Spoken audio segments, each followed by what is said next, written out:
Okay, so we're getting a catfishing documentary from you guys. You are. Yeah. So it's called Fanatical, the Catfishing of Tegan and Sara.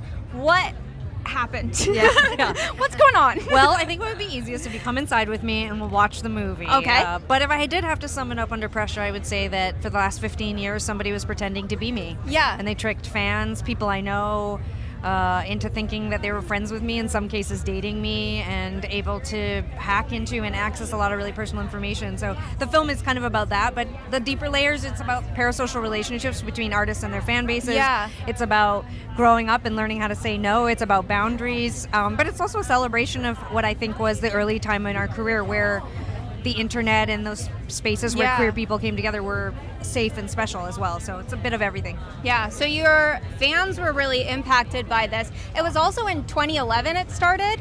So that's kind of, I feel like it's so common now that we hear these stories, but back then it must have been like so scary. So how did you find out that this was going on?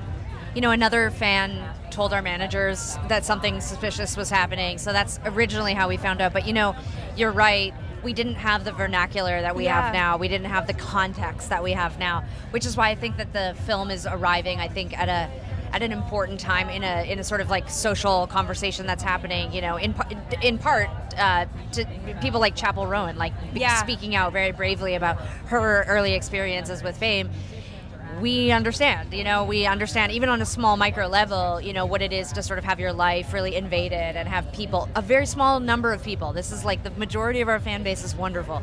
But to have people sort of take advantage of this dynamic and to sort of abuse that relationship in some ways. And also, I think hopefully starting a conversation about a larger responsibility from the industry and like what they can do to better protect fans and artists alike.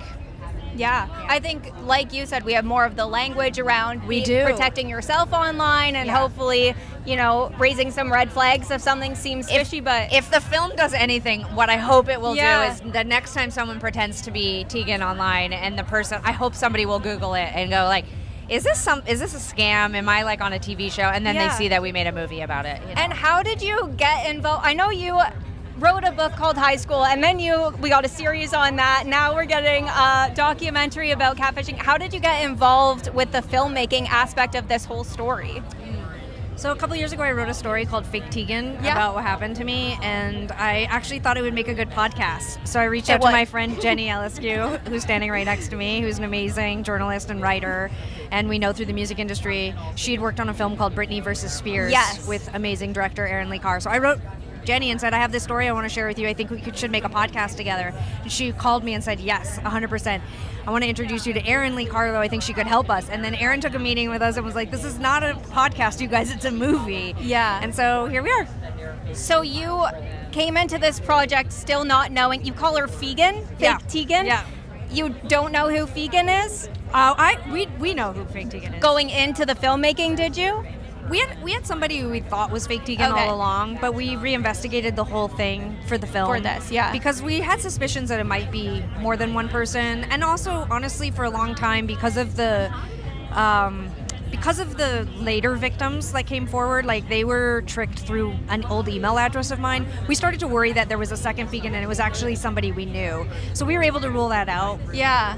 But I don't want to give too much away of the film, but yes, we know who Fake Tegan is, and So the message you're hoping fans take away is more online safety, more boundaries for you. Yeah, use two-step authentication. Smart. Yeah. Don't make your password. Don't make your password or your name and your birthday. And I mean, like, further to like fan behavior too. Like, I mean, I think it's a simple like ask yourself if the thing that you're doing to connect with your favorite artist would potentially scare away a normal person. Like, if you follow them to their house and stand outside, would that upset them?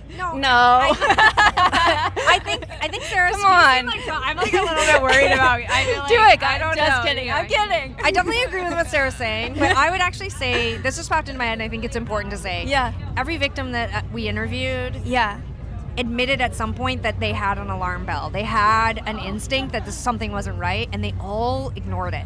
So I would just say, listen to your gut. Yeah. If something doesn't feel right, it's not right. Also, if you become friends with me or you're dating me and you don't see me physically, That's definitely not me. I'm very codependent. Typically want to see somebody. This is the greatest irony. This is the greatest irony. If you've listened to Tegan and Sara songs, you know Tegan is way too codependent to talk to you for like 5 years without ever laying long eyes on distance. you. You're playing it very you. cool. If I like you, I'll move to your country. I can promise you, Tegan has started dating people and they've come on tour with us. I mean, like, it's fast. She moves fast. She's a lesbian. That's beautiful. Exactly. Yeah, I love that. Yeah.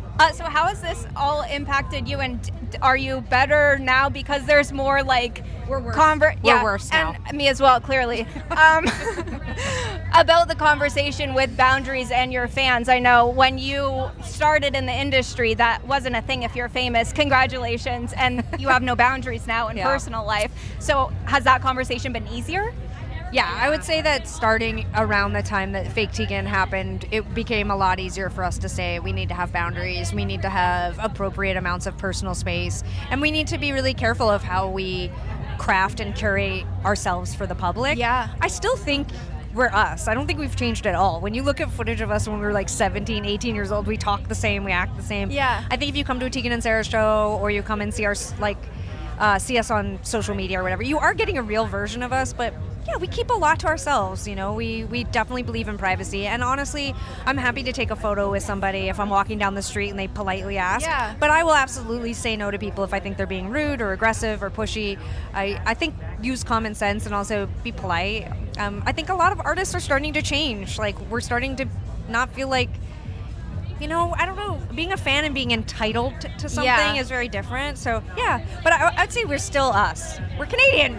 If you come up to us and ask for a photo, you're probably gonna get one. Yeah, so. you'll say we're Canadian, of course. Yes, we'll be like, Be nice to me though. Honestly, I'm hanging on for dear life on this cliff. If I take a selfie with you, will you throw me a rope? Lovely. Yeah. Well, I'm excited to watch your catfishing journey. Sorry. Yeah, thank you. But I hope you enjoy it. I didn't want to say what horrible thing that happened to me. Feels so weird too, because I'm like documentary, but I know. Like, but it still celebrates a time in music that was really significant and our amazing audience, because the vast majority are great. So it is totally, you can and say it's a lovely message, and people do need to know about online safety, and catfishing is very real. And don't date people for 5 years and not see them. That's right. And agreed. I love love. I love love. Cool. Lovely to chat with you. Yeah, you too. Thank you.